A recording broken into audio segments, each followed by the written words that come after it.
মৌমাছি পালন ইউটিউব চ্যানেলে আপনাদের সকলকে স্বাগত। তো যারা আমার চ্যানেলে প্রথম ভিডিওটি দেখছেন তাদেরকে বলবো চ্যানেলটিকে সাবস্ক্রাইব করার জন্য এবং পাশে থাকা বেল আইকনটি প্রেস করার জন্য। আজ আমি আপনাদেরকে দেখাবো আমার পুরো অ্যাপিয়ারিটা দেখাচ্ছি আপনাদের সঙ্গে, যে আমার এটা নতুন অ্যাপিয়ারি একটি। এই বাক্সগুলো নতুন নিয়ে এসছি এইখানে। তো নিয়ে আসার পরে এই যে নিউক্লিয়াসগুলো একদম নতুন কুইন, তো সেইগুলোকে আমরা সালফার করছি। সালফার, এবং আমি শুধু সালফারই করছি, যে পোটোর যে সালফারগুলো হয় সেইগুলো দিয়ে করছি। তো সালফার নতুন কুইনগুলো করা হচ্ছে কারণ সামনে মাইট আসতে পারে।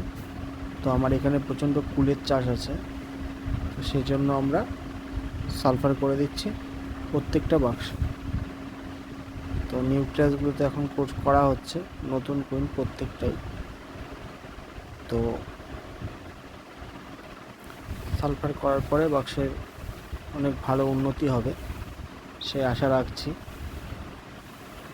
এই যে চাকটি, যে নতুন কুইন একদম দেখা যাচ্ছে, এই চাকটিতে পুরো ডিম পেড়ে দিয়েছে সম্পূর্ণ চাকে।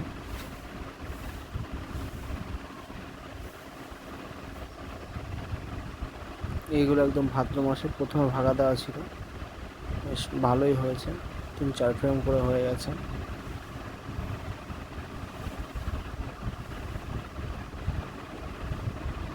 তো এটি আগে দেয়ালে ছিল, এটিকে মাঝখান করে দেওয়া হচ্ছে কারণ মাছের চাপ যথেষ্ট ভালো আছে। তো কুইন চাকের মধ্যে ডিম পেড়ে দেবে, এবং এই চাকটা তো সম্পূর্ণ কাজ করে দিয়েছে, লাস্টে একটা চাক দেওয়া হচ্ছে।